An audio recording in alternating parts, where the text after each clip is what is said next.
கிருஷ்ண ஜெயந்திக்கு நம்ம பசுமாடு கொண்டு வந்திருந்தோம். நவராத்திரிக்கு இப்போ நம்ம வந்து மகாலட்சுமி கொண்டு வந்திருக்கோம். நான் இது வந்து எவ்வளோ டைட் ஆகும்னு பாருங்க. நல்லா கிரிப்பாக இருக்கும், டைட்டாக இருக்கும். நான் எத்தனை சுற்றுறேன்னு பாருங்கள். மகாலட்சுமி தாயார் தாமரையில் அமர்ந்த திருக்கோலம். இந்த கன்று கொண்டு வந்தோம்ல, நம்ம அதே மெஷர்மெண்ட் தான் இது. பட் இருந்தாலும் நான் உங்களுக்கு மெஷர்மெண்ட் காமிச்சிடுறேன். இது 2 இன்ச்சு. இதிலே 1 இன்ச்சு 1.5 இன்ச்லாம் வருது. 2 இன்ச் தான் கொஞ்சம் பெருசு. ஒன்ஸ் வாங்குறது நம்ம நிறக்க வாங்கிக்கலாம் அப்படிங்கிற பேட்டர்னில் இது நம்ம கொண்டு வந்திருக்கோம். இப்போ உங்களுக்கு இது எவ்வளோ இடம் இருக்குன்னு தெரியும். உங்களுக்கு பார்த்தாலே 120 ருபீஸு.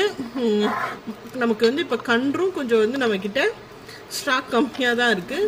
இவங்களும் ஒரு 20 to 25 பீசஸ் அந்த மாதிரி தான் இருக்காங்க.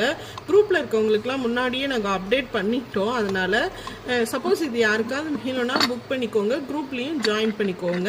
2 வெரைட்டி ஆஃப் குங்குமச்சிமிழ் பியோர் ப்ராஸில் கன் மெட்டல் ஃபினிஷிங்கில்